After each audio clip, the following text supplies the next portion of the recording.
তো একটা ছেলে কমেন্ট করে ব্লেড নাকি শুভ, অলওয়েজ ব্লেড। ওকে, রিয়েক কিন্তু বলছে অলওয়েজ ব্লেড। রিয়েক যে কথাটা বলছে এটা মানা যায়। তো তারপরে কি বলে সেটাই দেখো। লোকালে দু একটা ক্লাচ মারলেই কি সে বেস্ট রাশারের মতো হয়ে যায় নাকি? কেমন কেমন কথা বলে।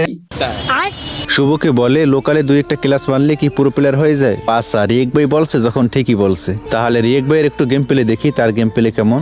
আমাদের নাইন ভাই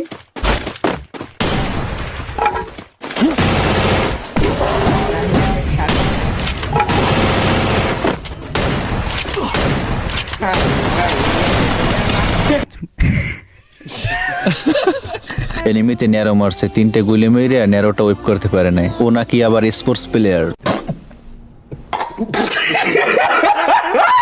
আরে রিয়েক, তুই এখনো বাচ্চা, আগে খেলা শেখ তারপরে মন্তব্য কর। তুই সারা জীবন চেষ্টা করলেও তুই শুভর পারদার যাইতে পারবি না। এই রিয়েক ছেলের সব টিম থেকে যখন কিক মেরে দেয় তখন মাথা নষ্ট হয়ে এই কথাগুলো বলতে আছে। আরে ভাই, ওর টিমে রাখবে কোন কারণে? ওর কোনো গেম প্লে আছে? হয়তো দেখতে পাইলে একটা ন্যারো ক্যারেক্টারে 3টে গুলি মেরে ওয়েব করতে পারে না, ও নাকি আবার এনিমি মারবে।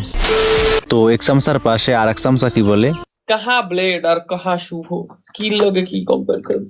ধরেন আপনাদের এখন কম্পারিজন হইতে হবে